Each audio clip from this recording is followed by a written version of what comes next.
অজুহাতে হাজিরা এড়িয়েছেন Anubrata Mondal, medical certificate পর্যন্ত জমা দিয়েছেন। তাহলে সেক্ষেত্রে কবে হাজিরা দেবেন অনুব্রত মণ্ডল? এই বিষয় নিয়ে আপডেট নেব আমরা মনোরঞ্জনের কাছ থেকে। মনোরঞ্জন, কবে শেষ পর্যন্ত অনুব্রত মণ্ডল বলতো হাজিরা দেবেন, আর পুলিশ বা কি পদক্ষেপ করছে?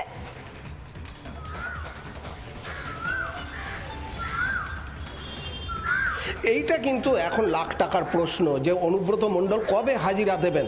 কারণ অনুব্রত মণ্ডল 5 দিনের যে বেড রেস্ট মেডিকেল সার্টিফিকেট জমা দিয়েছে, সে 5 দিন এখনও শেষ হয়নি। স্বাভাবিকভাবেই অনুব্রত মণ্ডলকে নিয়ে এখনই পুলিশ কড়া পদক্ষেপ নিতে চাইছে না বা নিচ্ছে না, এমনটা কিন্তু পুলিশ সূত্রে জানা যাচ্ছে। যেহেতু মেডিকেল সার্টিফিকেট জমা দেওয়া হয়েছে, কিন্তু 5 দিন যখন শেষ হয়ে যাবে তারপর কি হবে? অনুব্রত মণ্ডলকে কি তৃতীয়বারের জন্য সমন দেওয়া হবে জিজ্ঞাসাবাদ করার হাজির হওয়ার জন্য, নাকি সরাসরি কোনো বড় পদক্ষেপ নেওয়া হবে? যদিও এই নিয়ে পুলিশ মহল এখনো পর্যন্ত ধন্দে, তারা কিছু বলতে চাইছে না। কিন্তু যেভাবে দেখা গেল যে অনুব্রত মণ্ডল দুটো সমন পাওয়ার পর গড় হাজিরা থাকলেন এবং মেডিকেল সার্টিফিকেট দিলেন, তাতে 5 দিনের বেড রেস্টের কথা উল্লেখ করলেন, তাহলে কি মেডিকেল সার্টিফিকেটকে হাতিয়ার করছেন? রাজনৈতিক মহলে এই নিয়ে কিন্তু জল্পনা তুঙ্গে উঠেছে। পুলিশ কি কড়া পদক্ষেপ নেবেন? কারণ পুলিশ কি পদক্ষেপ নেবেন, সেক্ষেত্রে পুলিশ আধিকারিকরাও সেই মেডিকেল সার্টিফিকেটকেই কিন্তু সামনে নিয়ে আসছে, যেহেতু 5 দিন। একেবারে ঠিক তাই। সম্প্রতি বোলপুর থানা আইসি লিটন হালদারকে কদর্য ভাষায় আক্রমণ করেন বীরভূমের দাপুটে তৃণমূলের অনুব্রত মণ্ডল, তাকে আবার সমর্থন করে ফেসবুকে পোস্ট করেছেন বিক্রমজিৎ। এই দুজনের সঙ্গে পুলিশ আধিকারিকরা কি করেন বা এরা কি করেন, নজর থাকবে সেদিকে। ধন্যবাদ মনোরঞ্জন।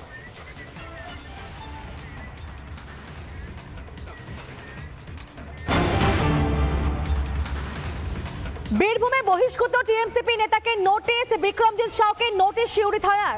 আজ শিউড়ি থানায় হাজিরার নির্দেশ দেওয়া হয়েছে তাকে। অনুব্রতকে সমর্থন করে ভিডিও করেছেন বিক্রমজিৎ, যদিও পরে আবার সাফাইও গিয়েছেন, ভিডিও ডিলিটও করেছেন। আজকে তিনি হাজিরা দেবেন, আমরা আপডেট নেওয়ার চেষ্টা করবো। এই মুহূর্তে মনোরঞ্জন রয়েছেন আমাদের সঙ্গে। মনোরঞ্জন, কি আপডেট পাওয়া যাচ্ছে?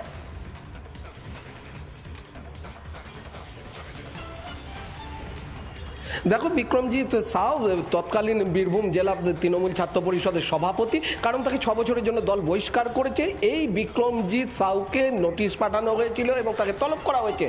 আজকে বিক্রমজিৎ সিউড়ি থানায় হাজিরা দেবে, এই নিয়ে কিন্তু সকাল থেকেই জল্পনা শুরু হয়েছে, একটা সম্ভাবনা তৈরি হয়েছে। কারণ গতকাল যখন আমরা তার বাবার সাথে কথা বলেছিলাম, যিনি সিউড়ি পুরসভার কাউন্সিলর বিদ্যাসাগর সাউ, তিনি বলেছিলেন যে ছেলে সব রকম সাহায্য করবে তদন্তে, প্রয়োজনে যদি ডেকে পাঠায় তাহলে নিশ্চয়ই জিজ্ঞাসাবাদের মুখোমুখি হবে। স্বাভাবিকভাবেই তার বাবার কথা সূত্র ধরেই কিন্তু একটা সম্ভাবনা তৈরি হয়েছে যে বিক্রমজিৎ হয়তো থানায় হাজিরা দেবে। কিন্তু বিক্রমজিৎ থানায় হাজিরা দেওয়ার বিষয়টি এখনই নিশ্চিত হচ্ছে না, তবে সম্ভাবনা প্রবল থেকে প্রবলতর হচ্ছে যে বিক্রমজিৎ হয়তো আসবে এবং পুলিশেরই যে জিজ্ঞাসাবাদ, সেই জিজ্ঞাসাবাদের মুখোমুখি হবে। কারণ অনুব্রত মণ্ডলের একেবারে ঠিক তাই। মনোরঞ্জন, তুমি সঙ্গে থাকো। একদিকে বিক্রমজিৎ সাউ যে অনুব্রতকে সাপোর্ট করে এবং তারপর এটা ভিডিও করে এবং তারপর তাকে হাজিরার নির্দেশ দেওয়া হয়েছে, আর অন্যদিকে আবার পরপর 2 দিন নোটিশের পরও হাজিরা দেননি কেষ্ট, অর্থাৎ অনুব্রত মণ্ডল। নানা ধরনের কন্টেন্ট দেখার জন্য লাইক করুন, শেয়ার করুন আমাদের ফেসবুক পেজ, সাবস্ক্রাইব করুন আমাদের ইউটিউব চ্যানেল।